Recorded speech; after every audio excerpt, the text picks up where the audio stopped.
From the Schmoes No Network Studios in Los Angeles, California, it's time for Profiles with your hosts, Alicia Malone and Scott Mantz. Hello, Schmoville! Welcome to Profiles, episode 9, number 9. And today we are spotlighting our first actress on Profiles, yes. Cate Blanchett. I was so excited. I really wanted to profile a female, and we were discussing back and forth who would we choose. Plenty of actresses we're going to be talking about on Profiles because there's so many great actresses, some great female directors as well. But I wanted to choose Cate Blanchett because she is a woman I feel very close to because she's from Australia. Exactly, but she is also a fantastic actress. She's someone who completely transforms with every single role, and she doesn't even use prosthetics or heavy makeup to do that. It's just an inner transformation. She's a master of the stage and the screen. She's been artistic director at the Sydney Theatre Company. Incredible, with her husband, 2 Oscars, 3 SAGs, 3 Golden Globes, 3 BAFTAs. Unafraid to jump in to some really complex characters who are not always likable. And they're not really leads all the time either. Yes. One thing I noticed is that even at this stage of her career, when she could easily just demand top of the title billing, she still does a lot of ensemble movies. She still does a lot of supporting roles. She goes after the material. And Cate Blanchett is an actress, when you think of her, when I see her, what I love about her is that she's radiant. She is classy. She knocks it out of the park every single time, no matter how good or not so good the movie is. She makes it worth watching. She's elegant and she's so intelligent. Every single time I interview her, and I've interviewed her so many times over the years, I've been really fortunate to do so. Every time I go, I want to be Cate Blanchett when I grow up because she's just so fantastic. She's so fantastic. Beautiful as well. I remember the first time I interviewed her was in Sydney in 2008 for Elizabeth the Golden Age. It was the premiere near the Sydney Theatre Company, actually. And I was wearing this bright orange dress, this young, blonde Alicia Malone. And I was interviewing her, and I noticed how my dress reflected in her skin because her skin is that pale and pure and gorgeous. She's just beautiful. I love her. I can't wait to talk more about her. Can we give a quick shout out to our t-shirts? Yes, we should absolutely do this. You see, now, as you know, every week Alicia and I wear movie-themed t-shirts to go along with whoever it is that we're spotlighting.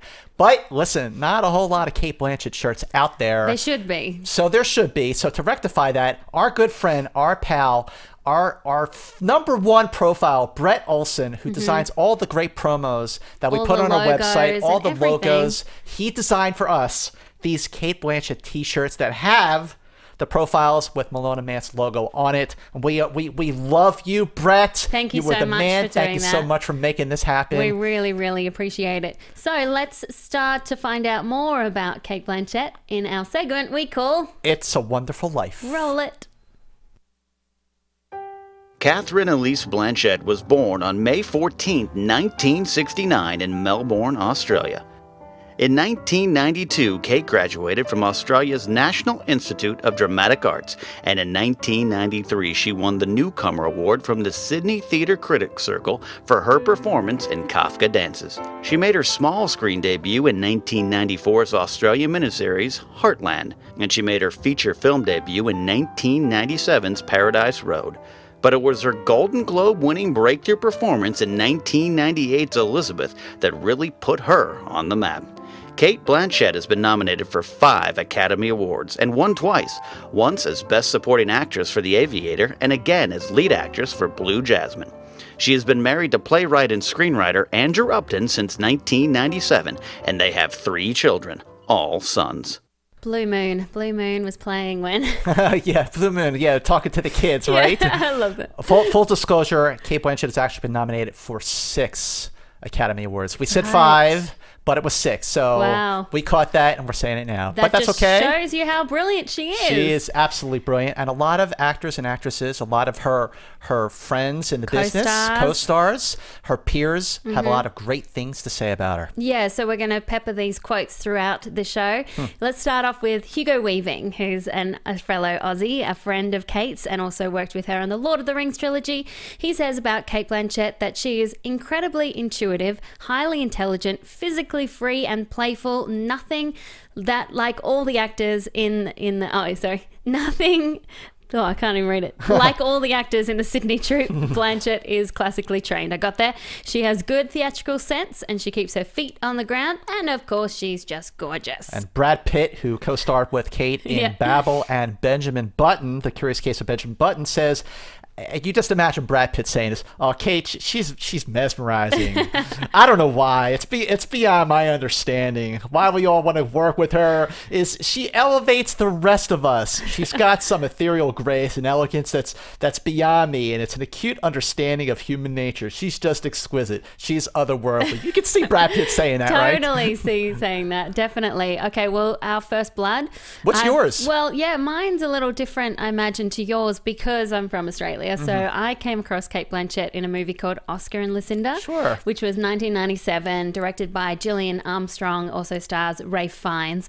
And I didn't see it in the cinema, as I say. I saw it on video, but I just remember noticing how much of a presence she had. I didn't know anything about her. I had missed her on the TV shows that she'd done, but I thought she was absolutely gorgeous. And then when I saw her a year later in Elizabeth, I was so excited, and as Australians do, when one of us does well overseas, we're like, that's our girl. So proud. Our Cate Blanchett. So proud. Yeah, and then from then on, I mean, she's just had an incredible career. Absolutely. And yes, my first blood is definitely Elizabeth. Came out in November of 1998, directed by Shekhar Kapoor. She actually played the character twice, but in this first time, this was a star-making breakthrough performance in every sense of the word.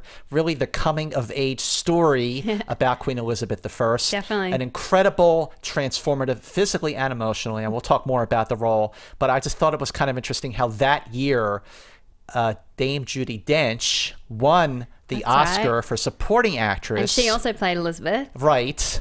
And it was like a running time of like 7 or 8 minutes. It was the second shortest win for a supporting actress in Oscar history. Amazing. But of course, they would go on to star together in 2006's Notes on a Scandal. Another movie we will be talking about very, very, very soon. Like even right now. Right now on our Fast Five. Number 5. What's the movie? You think this is a love affair? Please don't diminish our... What? Oh, Notes on a Scandal. I really enjoyed this film when I rewatched it the other day. It's fantastic. What did you say? It was 2006? It came out December 25th, 2006, because nothing says Christmas like a good scandal. I know. Cate Blanchett plays this beautiful young art teacher who gets into this sordid affair with a 15-year-old student. Ooh. And then Judi Dench plays this lonely, kind of strange woman who wants to enter in a friendship, or maybe more. Maybe a little more. Maybe a little bit. We'll let you be the judge of that. It's a very salacious movie, but what elevates it is the performances. Definitely. You know, Dame Judi Dench, of course, never puts in a bad performance. We'll have to do a profiles on her one day. Oh, sure, yeah. She has the showier role, but Kate really humanizes this character. And something I've noticed about Kate by watching all her films is she does pain really well. So even though she's playing a character who does a morally horrific Horrible thing, yeah. Especially a teacher and a student, just horrible, you kind of understand her and you kind of feel sorry for her. Yeah, that's a good point. That's a good point, because we're definitely going to talk about another character later on in the show who you could easily hate her. But there's something about Cate Blanchett's performance that makes you sympathize with her, maybe even root for her in some ways. Now, in this film, like you said, it was salacious, it was sleazy, sort of a dirty, fun movie, accentuated by Philip Glass's very melodramatic score, which was fitting the material perfectly. Notes on a Scandal was nominated for 4 Academy Awards. Wow. Best Actress, Supporting Actress for Cate Blanchett, Adapted Screenplay and Score, directed by Richard Eyre, based on the book by Zoe Heller, and just...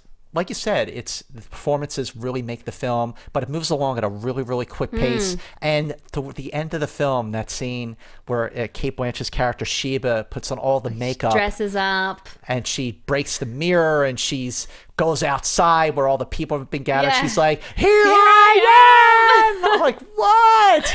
But it's incredible. And the scene where we were talking about yesterday, where Judy's character, her cat dies. and then she expects Kate's character Sheba to come with her to say goodbye to the cat, and Sheba has to see her son in a play, and it's this real power struggle between these two women. And Bill Nighy, who plays the husband, is like, what kind of spell does she have over you?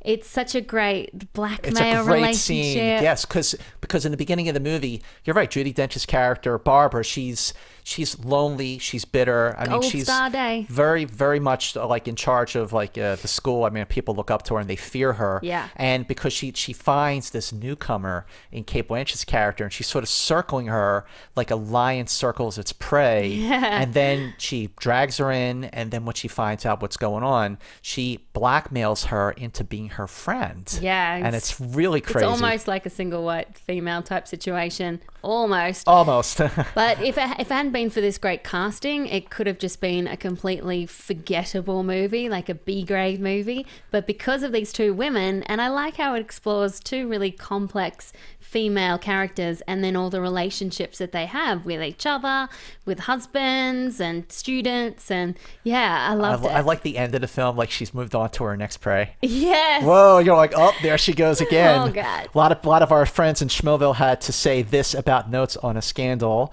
Rachel Cushing, we just love Rachel. She's the best. And this is written like a true film critic. I have to say, Rachel, you should be writing reviews for a living. I believe that Blanchett's role in Notes on a Scandal pushed her into a whole new level of acting. Sheba Hart is neither likable nor strong, and yet, interesting, Blanchett plays her with just the right amount of pathos. It's almost hard to watch as she navigates the perilous waters she creates for herself by having an affair with a student, but it is terribly fascinating. I like that, terribly fascinating. I could watch this entire subtle dance with her and Judi Dench for hours on end and find that the entire film is such a compelling commentary on secrets, jealousy, relationship, and manipulation, and Blanchett holds the entire movie together with her quiet desperation. Whoa! That's a perfect way to describe the character, quiet desperation. And that's why you feel sorry for her. Well, Mladen Kulik, hopefully I say that right. So just blame my accent if I didn't. I love this movie because it shows how gossip can ruin people's lives, and not every secret needs to be shared. Very true. Well, I just have my own quick Cate Blanchett story. I interviewed her a few times over the years, but I'm a member of the Broadcast Film Critics Association, so I just get to go to the Critics' Choice Awards every January. Yes. And at the last award show, in between the commercial breaks, all the critics get up and they go over to where the stars are sitting to like say hello and everything. So I go over to Cate Blanchett's table, and she's sitting there with her son. So of course I'm like gushing, I'm my fingers crossed, like I hope you win. I think you deserve to win. I love Blue Jasmine. So then her son starts showing me a card trick. Cool. And he was really good at it. So then the commercial starts and I had to go sit down. So 2 months later at the Academy Awards, I went up to her again and I just said, she said, oh, hi. Like she remembered me. And I said, your son is really good at the card tricks. And she goes, oh, thank you. It's really, really sweet. Moments like that make it kind of fun. Yeah, she's so lovely. Just so approachable as well. Now she has many, many great scenes that she's done. So many. We have Right Stuff coming up. This was hard to choose because I was thinking of scenes like in Babel, the Stitches scene where she's writhing in pain. Horrible. Harrowing. Blue Jasmine, any one of those scenes. When she just completely loses it. But I'm going to go with a different one just because I think this is awesome that she did this. Hot Fuzz. Oh, yeah, that's right. Remember, she had that uncredited cameo in Hot Fuzz where she played Janine, who was Simon Pegg's character, ex-girlfriend, also a forensic scientist. She's in a mask and a suit, so all you see are her eyes. Again, no credit for it, and she gave away her fee to charity. And the voice gave it away. Obviously you can't even see because she's covered. All you see are her eyes. But she started talking. I was like, wait a minute. I kind of thought, and then everybody started talking about it. I didn't until afterwards, and then someone said that was Cate Blanchett. I was, really? What? It's like, that is awesome that she does this kind of stuff. That's very cool. And she also joked about it in interviews, saying that she takes her acting seriously, so she wore that white suit for 3 to 4 weeks, 24 hours a day, just to get the feel of what it's like to be a forensic scientist. And she got her eyelashes tinted too, so hard work, hard preparation. She will do it all for even the smallest, shortest role. I love that. That's a class act. My Right Stuff. Okay, yes, it is from Blue Jasmine. Like you said, it could have been any number of scenes. Of my favorite line in the whole movie is when she's flipping out and she goes, who do I have to sleep with around here to get a Stoli Martini with a twist of lemon? But the scene that I love, the scene that just really sort of packs in the biggest emotional punch is towards the end of the movie when she looks like she's going to get her old life back. The high class with Peter Sarsgaard. He's a very successful businessman. He's an aspiring politician. And of course, she has lied every step of this relationship, not telling him what really happened to her husband, not saying that he had a son. So then they are shopping for rings on the streets of San Francisco. And there's Augie, played by Andrew Dice Clay, who was also really good in this movie. Yeah, he was. And he confronts her, asking about her son, saying, people don't forgive and forget like this. And it just brings her whole world crashing down again. And she just like that, loses it all over again. Gosh, well, a lot of details in her performance. Nice segue into the last detail, which is all about trivia. So hit me with some trivia. I'm going to hit you with some trivia. See if I don't know this. Although, as a fellow Aussie, you probably know all of this already. After completing the Lord of the Rings trilogy back in 2003, not knowing that she was going to be called back for The Hobbit, but she kept and bronzed her elf ear prosthetics. Oh, cool. She had them bronzed. Yes, I how cool was that? That's awesome. I think Leonard Nimoy is the only other person who might have done something like that with his ears. I wonder if she had to unbronze them. Just to save money on the budget for The Hobbit. Yeah, I'm sure they had extra ears. Well, did you know that she is one of only 11 actors who have been nominated for Best Actress and Best Supporting Actress in the same year for different films? So 2008, she was nominated for Best Actress for Elizabeth the Golden Age and Best Supporting Actress for I'm Not There. Not many actors have that honor. Jamie Foxx, we were talking about. Al Pacino. Another Kate Winslet has that honor. That's right. Yeah, but that's like... It's an elite club. 11. That's it in all of Oscar history. 11. That's a very good class to be in. Yep. Okay, well, as of, again, they bringing the Australian connection back into Cate Blanchett with Alicia Malone. She is the only, and I repeat, the only Australian actress to win 2 Academy Awards. Wow. The only one. The now only one. That is a class. We have good actresses, yes, too. you do. A lot of good comes out of Australia. Well, she's also been in 7 movies which have been nominated for Best Picture Oscars, and 4 of them have been in a row. So all her 7 movies that have been nominated are Elizabeth in 98, Lord of the Rings Fellowship of the Ring 2001, Lord of the Rings The Two Towers in 2002, Lord of the Rings Return of the King in 2003, then The Aviator 2004, Babel 2006, and Benjamin Button Curious Case of 2008. Nice. Very interesting. One more bit of trivia. This is more just an extension of The Aviator. I didn't realize, just because he had been working for so many years, that The Aviator was the first movie by Martin Scorsese to gross more than $100 million domestically. Wow. Isn't that crazy? Like, that is going back to the 70s, really? That was his first movie to make more than $100 million? Wow. Yeah. Well, I want to read out a little quote from another great actress who we will be profiling at some point. Oh, yeah. Meryl Streep. Yep.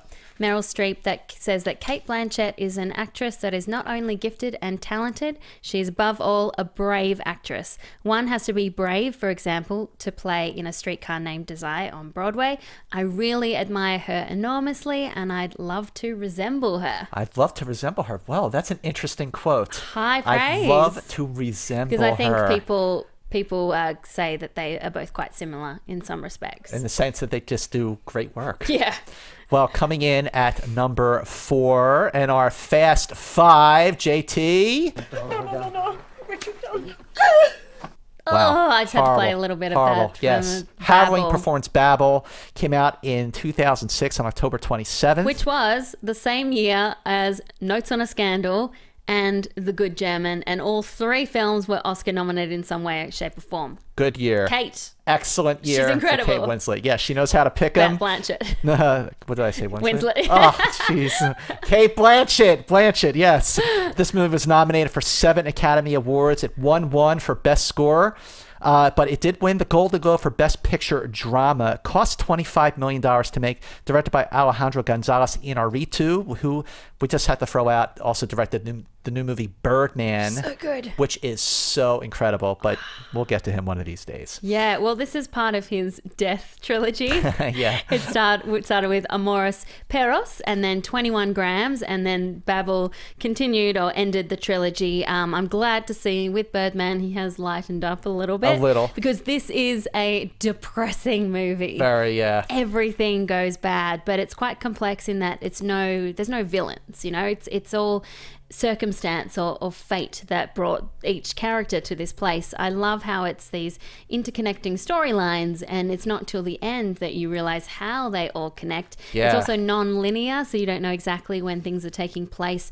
And with Crash in 2004, and then this movie started off this whole rage of this what they call hyperlink cinema, which is the interconnecting storylines. But that's something that Alejandro has been doing in his work the whole time. And that actually does go back. I mean, Robert Altman had been actually doing that since the mid-'70s with Nashville. It's hard to do well, though, and I think Babel does it perfectly. Babel does it perfectly. Paul Thomas Anderson does it perfectly, too, with like Magnolia.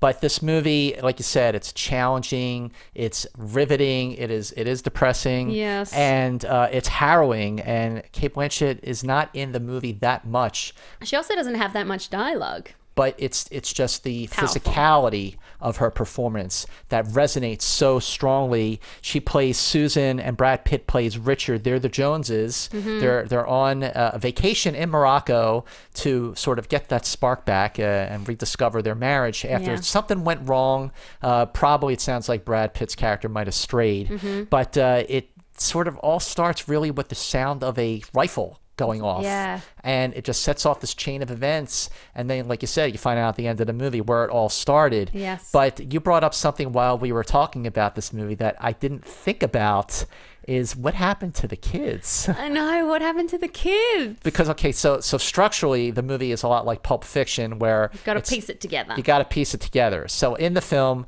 after Cate Blanchett's character is back in the hospital recovering from the gunshot wound, Brad Pitt's father calls home, and he's talking to the housekeeper, the babysitter, and this all happens before she takes the kids to Mexico so she can go to this wedding, and then loses the kids. And then you never see what happens to the kids if they stay in the desert. And the little girl, Elle Fanning. I was like, whoa, little Elle Fanning, she's so cute. Well, but how horrible, they go through the Joneses, this horrible ordeal. Once again, Cate Blanchett, so great at portraying pain. First psychological pain, then physical pain. Yeah. You really feel her pain in that scene when she's getting stitches. And then they come home, and you imagine they come home, the housekeeper has now been deported, and where are their kids? Oh man, that's just like everything that can go wrong. Because for every other wrong. character, it does kind of end on a little bit of hope. They discover love in some way, shape, or form. Yep.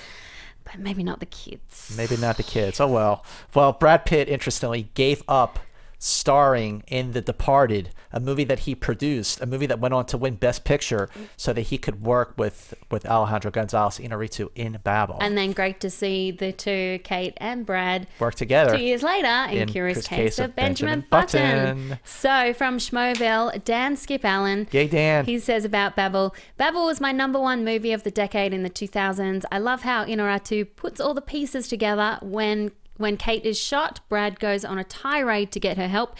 It shows us the dangers of what I'm having trouble reading today. It shows us the dangers of what one gun can do and how many lives it can hurt. That's really true. And how much of a jerk is that English guy who's like, we need to go. It's hot on the bus. We're going to leave you. Your wife's been shot, but I don't care. I've got to go. Yeah, total like selfish. But that's something else the movie points out, and another reason why it resonates on so many emotional levels. And it also relates to the biblical story, the Tower of Babel, which is all about miscommunication, and that's what the film is all about, the miscommunication with all the different languages and different relationships, different class systems. So much happening in this film. I enjoyed the rewatch, even though I was like, that is depressing. Yeah, it is a little depressing. But not depressing are a lot of the movie posters that Cate Blanchett has done over the years. Some of them are really, really, really awesome. Yeah. As we'll find out right now in The Big Picture. Let's hear it. Cate Blanchett's star-making performance in director Shekhar Kapoor's 1998 epic about the rise of Queen Elizabeth I came with this eye-popping one-sheet that contained the bold tagline, "Absolute power demands absolute loyalty." One look at this colorful movie poster for 2004's A Life Aquatic with Steve Zissou, and you know that this quirky, offbeat ensemble has Wes Anderson's name written all over it. And we love this classy throwback for 2006, The Good German, directed by Steven Soderbergh, which was deliberately modeled after designer Bill Gold's unforgettable one-sheet for the 1942 classic Casablanca. Here's looking at you, Kate.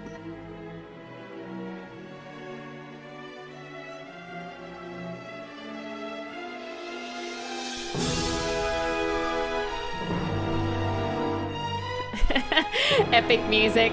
Epic music. I forgot to cut off the music at the end there. Sorry, Cate. So it just kept going on because I love the music from The Good German so much. Yeah, it's a good soundtrack. And one day I'm going to get Ken, the pit boss, to actually watch Casablanca because he hasn't seen it. There's so many movies that he has not watched. Yeah, I need to sit him down. We got to take him to Alicia's film school. Yes. Yes, definitely go to please. Alicia's film school. Well, that brings us to The Player. So many great movies, so many great characters that Cate Blanchett has played. Again, not all of them leads, but she still knocks it out of the park every time, including the now 6 times she has played this elegant elf in the Lord of the Rings trilogy and the Hobbit trilogy, Galadriel.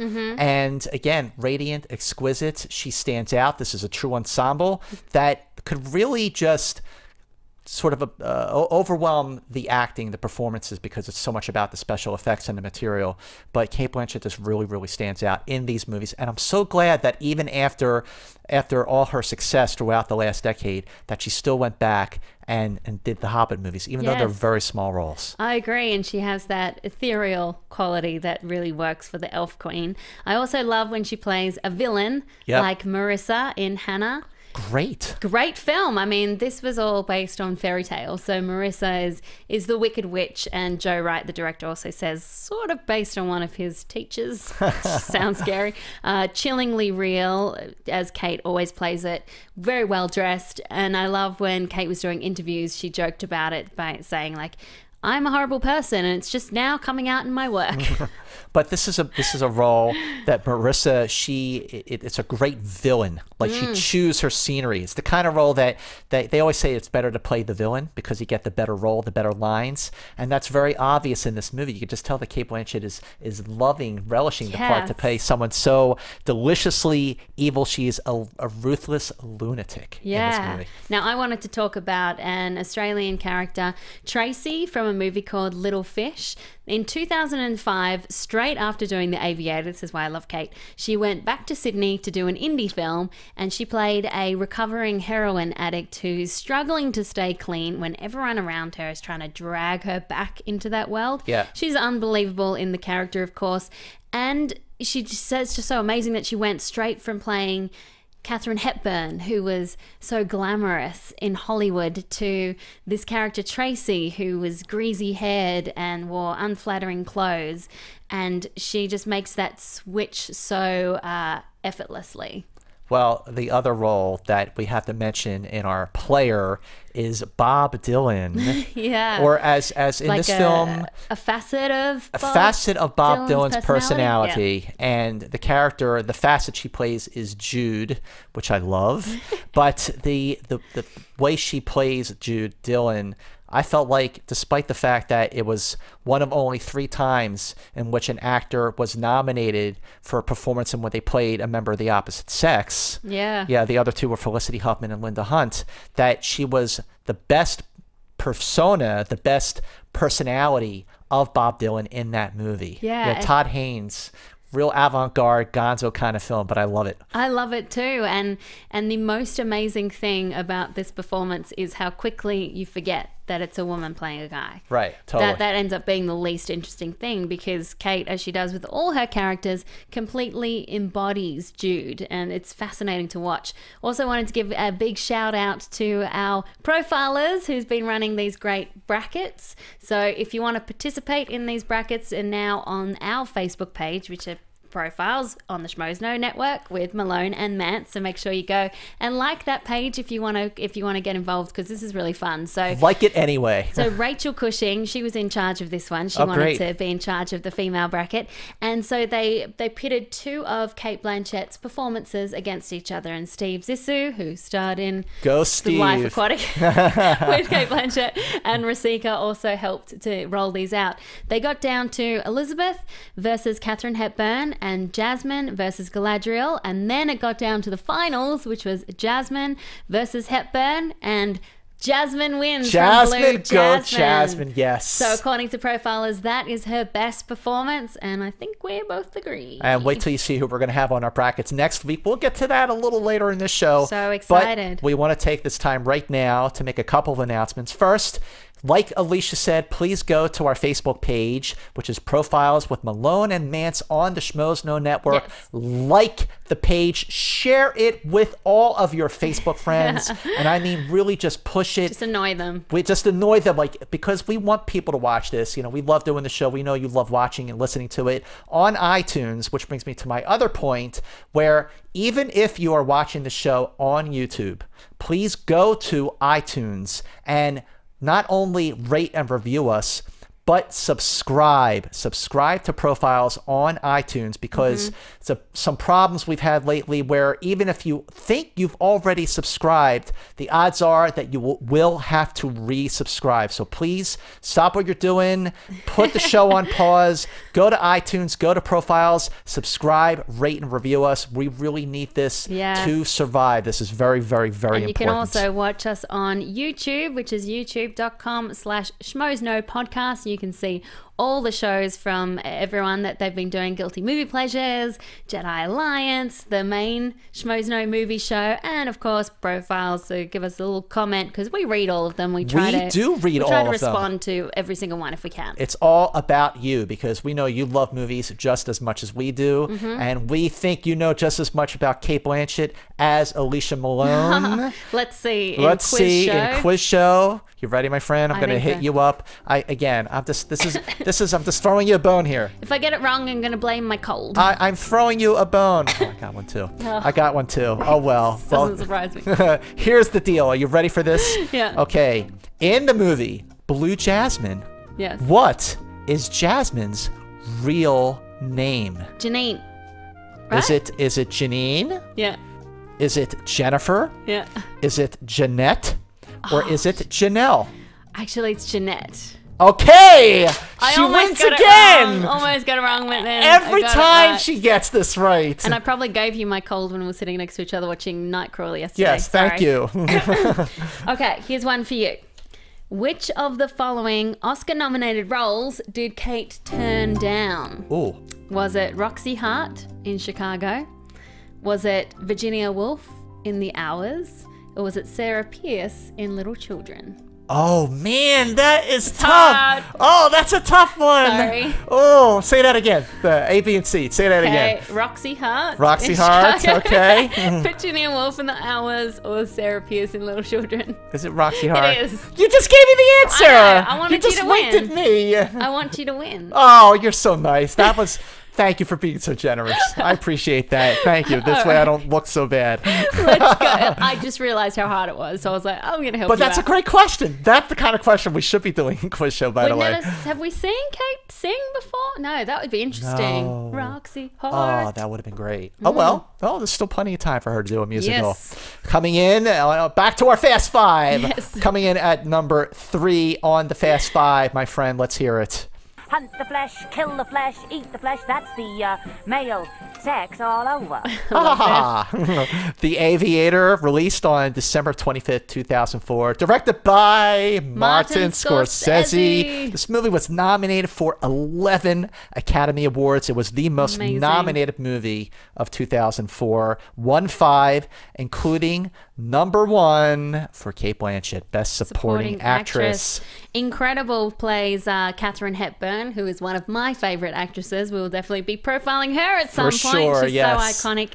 Originally, the role was going to go to Nicole Kidman, but then she couldn't do it because she was contracted to the Stepford Wives. Oh. So Cate stepped in. Yeah, I know. Lucky for Cate. Lucky for Cate. Because Cate really has the brashness and the ballsiness and the sexiness that Katharine Hepburn really had. And Cate, with all her roles, does an intense amount of research. So she read everything she could on Katharine Hepburn. She also rewatched all her movies, including many of them at Martin Scorsese's house. Nah, can you imagine his screening room? Yes, so she could watch it on the big screen because she hadn't seen some of those movies on the big screen. So she studied her performances.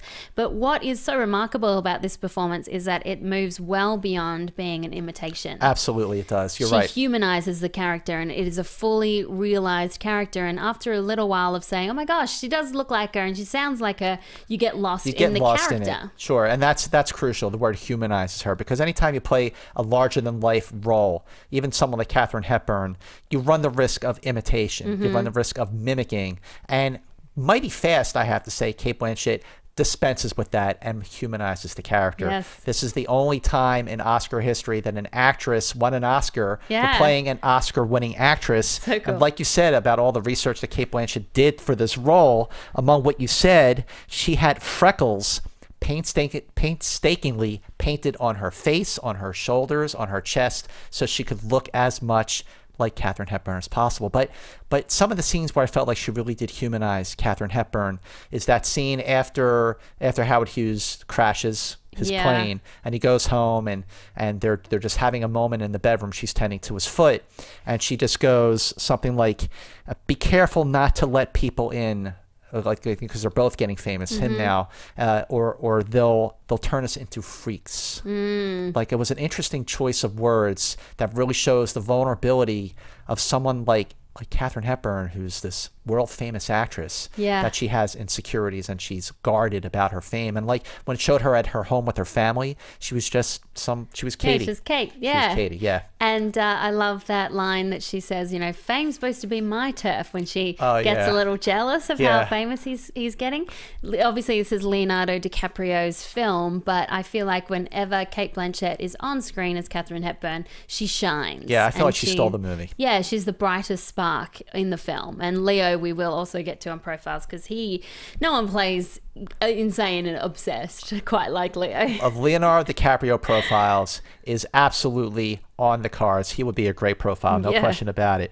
Turning to our friends in Schmoville, we just love reading these comments that we did pull from our Facebook fan page, Profiles with Malone and Mantz on the Schmoes Know Network. That is a shameless plug for you to please go to that page and like it so you can join in on the fun. So we read your comments on the air so you can be part of our brackets. But Claudia Rose Weldon, another great profile whom we love and adore, says this about The Aviator. Oh, no, I'm sorry. That was Nicholas Maglieri who says this about The Aviator. I absolutely love Cate Blanchett in The Aviator. She holds her own with Leonardo DiCaprio and often steals the show as the legendary and iconic actress Katharine Hepburn.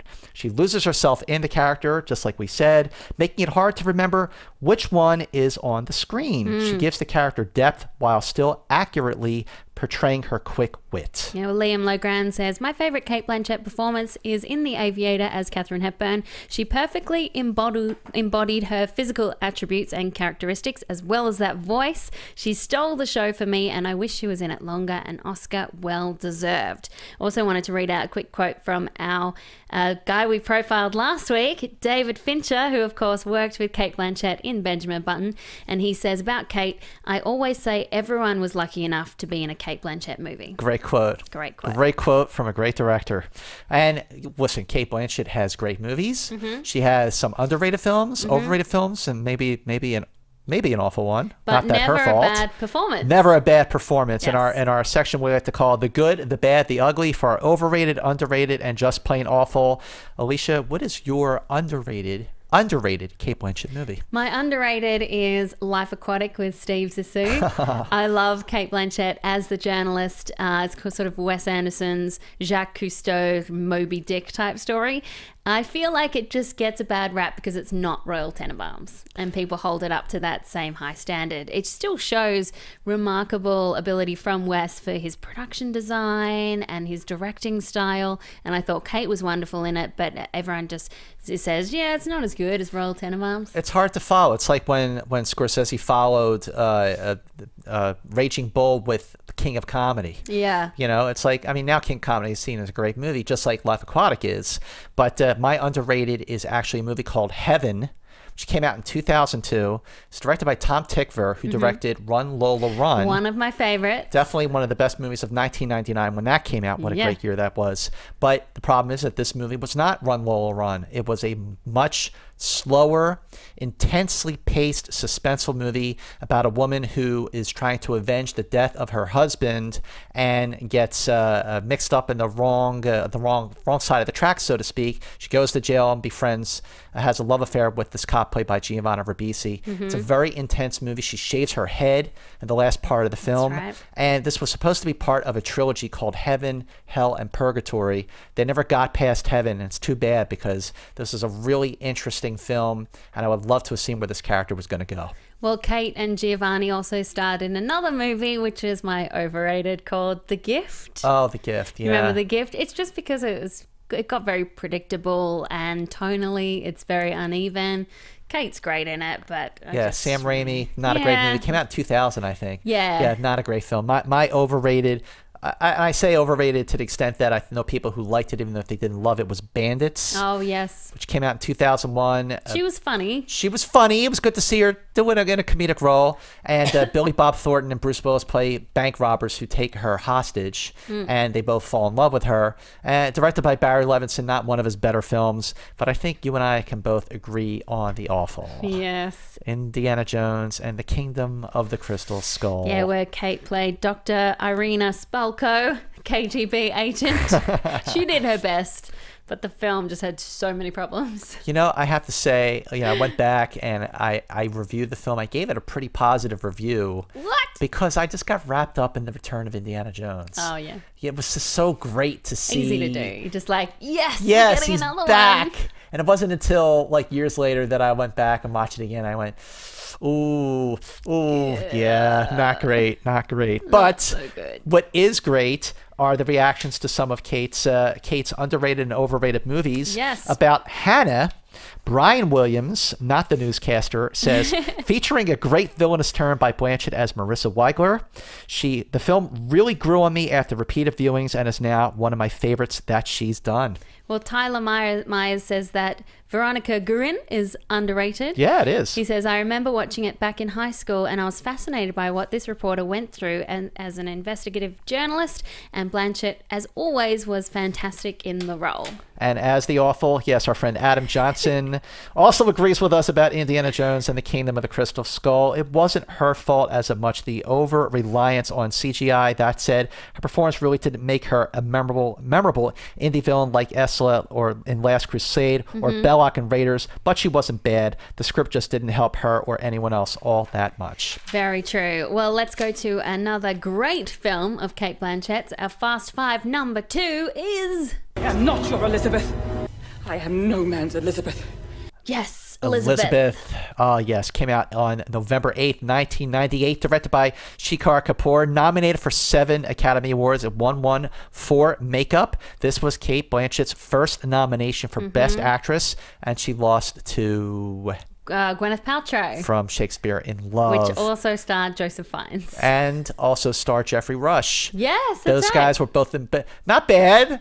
2 actors in 2 Best Picture nominees, one of them that actually won. Yeah. But Cate did win the Golden Globe for Best Actress in a Drama, so at least she got something to take home from that movie. This is I think it's an epic film, and again, I just love it's such a strong character who is surrounded by betrayal by her own people, and she sacrificed so much about herself and her soul, and she prevails. I love the last scene of that movie when she's become the Virgin Queen. Yeah, it's so shocking and haunting, that last image of her like that, isn't it? Well, this was Kate's breakout role. Even though she was sort of known in Australia, nobody knew who she was over here. A lot of people's first blood with Cate Blanchett was this movie. It's all about the early years of Queen Elizabeth's reign and the struggle to learn how to be this fierce, feared, respected leader.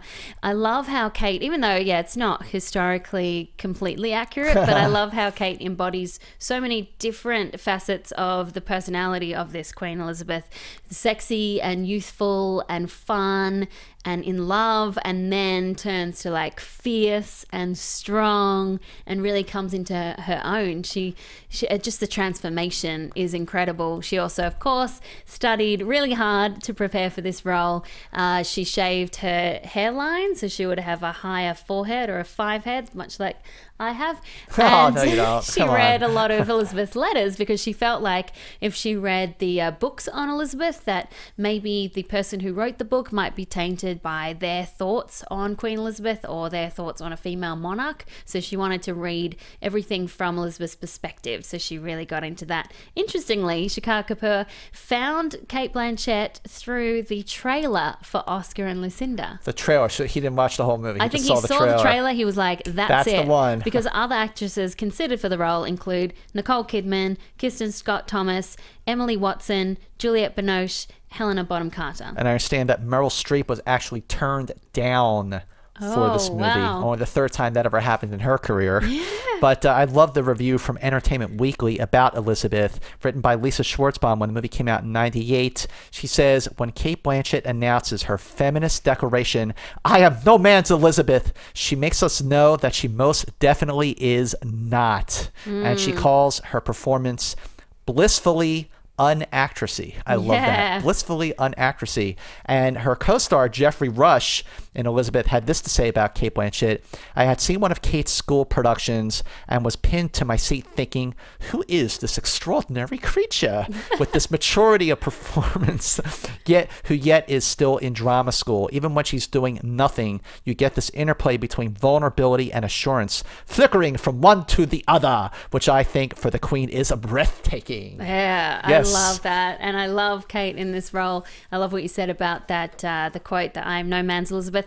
I spoke to Cate recently at the Women in Film Awards, where she was getting honoured for her body of work and the stuff that she does to support other women in film. And, you know, that's something I get a little bit of criticism for doing it. But you're a supporter as well. Big supporter. More interesting female characters on screen is what we need. And that's something that Cate definitely brings to the table. And I love how outspoken she is about the things she believes in. I think that's something that I definitely look up to. Absolutely. Well, if you like Cate Blanchett, yes, you might want to try an adaptation, our adaptation segment where we say, if you like this person, try these people. And listen, Cate Blanchett is obviously in a class all by herself, but in terms of the elegance, the radiance, the level of commitment to her performances, there are a couple of actresses I put her in the same league with to an extent. One of them is the other Kate, who I mentioned before, Kate Winslet. Yes. And just because, obviously, beautiful, a great actress, but not afraid to take on challenging roles. Exactly. I mean, she won a supporting actress role for The Reader, and that was not a glamorous role at all. And she works a lot. She is very prolific and always knocks it out of the park. Another one we were talking about is Jessica Chastain. Oh yeah, she is building such an incredible body of work, and she, like Cate, really embodies every character that she's in, and she elevates every film that she stars in. And I think we've got big things to come with Jessica Chastain. She's one of my favorites. Also wanted to read out Claudia Rose Weldon's views on Elizabeth before we move on to our next film. And Claudia says, though she may have won Oscars for Aviator and Blue Jasmine, Cate Blanchett's best performance is as the title character in Elizabeth. She connects so well with the woman and the legend that the Queen was, and this understanding makes her one of the most memorable portrayals of royalty in the past years. Additionally, her chemistry with and dominance of Joseph Fiennes, Chris Eccleston and the late Richard Attenborough gives romantic, competitive and diplomatic edges to work with. Her performance is more than a caricature of a powerful monarch. It is a woman divided by her need for a personal life and her need to do what is right for the people she governs. Also, we were talking about Elizabeth. I forgot Daniel Craig was in it. Daniel Craig, you're like, watching this movie, because I hadn't seen it in a while. Rewatching this film, you're like, what? Daniel Craig is a killer priest. What is up? But hey, you know, that's part of the fun of going back, watching these older movies. Yes. You know, where you watch these performances before they got really big. I love that. It's so awesome seeing Daniel Craig in such a small but crucial role like this. Or Craig, as we say in Australia. Daniel Craig. Craig? Craig. Daniel Craig. Long. Oh, Craig? Yeah. Craig? And then here they say Craig. Okay, yeah, they say Craig. Daniel Craig. Okay. Craig. So when we do profiles on Daniel Craig, it's Daniel Craig. Yeah. Sounds the same when you say it. All right, let's go to our Fast Five number one. Number one, JT. Blue Moon was the song that was playing. You know the song Blue Moon. Yeah, that's when she's talking to the kids. She's like, you know the song Blue Moon. And the kids are like, what? Blue Jasmine. Blue Jasmine. Boy, this is absolutely the performance of her career, released on July 26, 2013, written and directed by Woody Allen, nominated for 3 Academy Awards. It won 1. Hello, Best Actress, Cate Blanchett. And I love her Oscar speech when she goes, Julia, hashtag suck it, Julia Roberts. And wait, she also says, I love this. This is a great for supporting women in film. And she goes, the earth is round, people. Yeah, the earth is round, people. Yeah, like, come on, you gotta, again, a great supporter for women in film. But this is a great movie. I think this is one of Woody Allen's strongest films, and definitely that has a lot to do with Cate Blanchett. Again, like you said, her strongest performance of all, in my opinion. Essentially, it's a modern version of Streetcar Named Desire, and Jasmine is sort of a Blanche Dubois type character. She's incredible, Cate, because she's able to portray the fragility, the vulnerability, then self-delusion. She's an annoying character. She's a frustrating character. She's a funny character. She's a tragic character. And to be able to bring in all those elements is just incredible. I also love the way this film is structured, because the first time you're watching it, you're not quite sure what happened to all these characters, the flashbacks, and then you finally find out what happened to the husband, and the story slowly reveals itself. And that ending. The ending. Oh, it's devastating. Oh my gosh, when she's on the park bench babbling, and you can imagine how easily that could happen. It's a riches to rags story. Riches to rags. And I went back to the review I wrote for Access Hollywood last year, and I wrote, the genius of Blanchett's haunting tour de force performance lies with her ability to make her a vulnerable, sympathetic character that you can't help but root for, even when she's not fully deserving of that compassion. It's true. It is so true. And that's watching this character, the wife of this sort of Bernie Madoff type of character, watching her fall into a tailspin, watching her unravel, watching her deep in the throes of a psychological breakdown. It's uncomfortable, but also funny, because there are some great lines in this movie, courtesy of Woody Allen. But just the question is, okay, I'm assuming most people have seen this movie by now, but when she finds out that her husband, Alec Baldwin, has been cheating on her, she calls the cops on her husband about all his financial business practices, which are obviously not legit. And he, of course, goes to jail, hangs himself, dies. And then she winds up getting the brunt of all the legal, financial things that she has to now provide. She loses everything.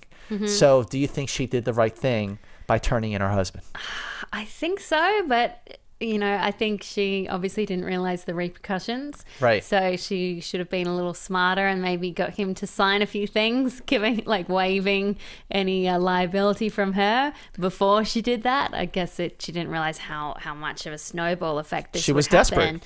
I love throughout the film how it's just peppered these little moments of insanity when she's just on the street talking to herself, or talking to someone who's not there, and people walking past going, "What? Are you talking to me?" And then she can snap back into it, and she can be elegant and graceful and wonderful. I really enjoyed rewatching this movie, and the first time I saw it in a cinema. I paid to go see it because I missed the screenings, and I just couldn't believe how great Cate was. I was like, oh, she needs that Oscar. I'm so glad she won. I remember when I saw this movie, it was like the day after I got back from the San Diego Comic-Con, and I was exhausted, and I was driving to the screening thinking, I don't know, maybe I should see it another time. I don't want to go watch a movie when I'm feeling this tired and out of it. But within 10 minutes, I sat forward on my chair, as you now know that I do when I'm really into a movie. And I was literally like, whoa, I mean, this is an amazing performance. I sat forward and I just went, this is the kind of movie where this is the kind of role that is an Oscar-worthy role in every sense of the word. And there are certain roles, certain performances where you just know that they are going to win the Oscar. Look at Jamie Foxx in Ray. Look at Natalie Portman in Black Swan. This is that kind of role. Jasmine is that kind of role. We're just iconic. You know that they deserve to take home the Oscar. And you can't imagine anyone else doing that role. No way. She's so good. Well, Cole Boone loves Blue Jasmine. He says, Cate Blanchett's performance in Blue Jasmine is an unhinged, spellbinding achievement that truly showed how she can really transform into a character. Well known for playing the sophisticated roles, her performance as Jasmine is a departure from the norm, where she plays a mentally and emotionally unstable woman with complete ease and brilliance. Woody Allen tends to get some of the best performances out of his actors and actresses, and with Blue Jasmine, this may arguably be Cate Blanchett's best yet. I agree. I think she's got more to come, but so far it's her best, and also one of the best female characters in a Woody Allen film, in my opinion. Yeah, in a while. It's definitely in a long time. I mean, obviously Annie Hall. Hello. but that was 77, so yes, definitely in a long time. Joseph Hemmings has this to say: Blue Jasmine boasts an excellent screenplay that weaves between quirky humor and a depressing tone seamlessly. The film rests on Cate Blanchett's shoulders, and she excels in an unrecognizable performance. She deeply and accurately delves into the mind of a former socialite suddenly finding herself in a foreign environment. It's a realistic performance that reminds you that there are individuals in this world with the same exact attitudes, and you don't know whether to be sympathetic or apathetic towards their indictments. Very, very true. And wow, Cate, I just think amazing. So let's recap our Fast Five. Number 5, Notes on a Scandal. Number 4, Babel. Number 3, The Aviator. Number 2, Elizabeth. Number 1, Blue Jasmine. Thank you so much for watching, and make sure you tell us whether you think you agree with our Fast Five, if there's any we've missed that you enjoy. Next week, we are excited. We have... Life moves pretty fast. If you don't stop and look around once in a while, you could miss it. Yeah! John Hughes. One of our favorite directors. We're going to have a lot of fun with John Hughes. So much fun. So again, make sure you go to our Facebook page, Profiles with Malone and Mantz. Like us, share it with your friends. Resubscribe to iTunes. Also follow the great Twitter page that one of our fans, Joshua Willingham, has put together at Profiles SK. Yes, follow. And there you can go back and forth with people about your favorite Cate Blanchett movies, also your favorite John Hughes movies. And make sure you follow us. Make sure you follow Alicia Malone. Make sure you follow Movie Mantz on Twitter. Please resubscribe. If you think you're a subscriber, you're probably not. So go back to iTunes, resubscribe to Profiles, review us, rate us, keep them coming. We need this to stay alive, and share the show with your friends on YouTube. We really want to get the word out. Want to make Profiles as big as possible. We have so many great filmmakers, directors, actors, actresses. We have so much fun doing this. We put a lot of work in. Yes, we do. But I love it. But we love it. We really do. You can't complain when it's watching movies. No way. The best kind of research is watching these movies again and again, and then we get together and put our rundowns together and talk about movies with you. Yeah. So until next time, Schmoville, see you next time. Bye.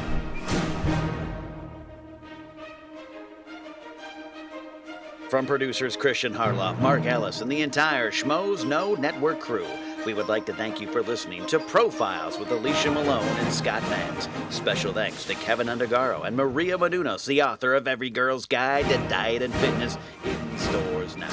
Be sure to subscribe to Profiles on iTunes and rate and review the show. To get other Schmoes Know Network episodes, movie news, and join the conversation, be sure to visit schmoesknow.com. I'm the Pit Boss, and this has been a presentation of the Schmoes Know Network.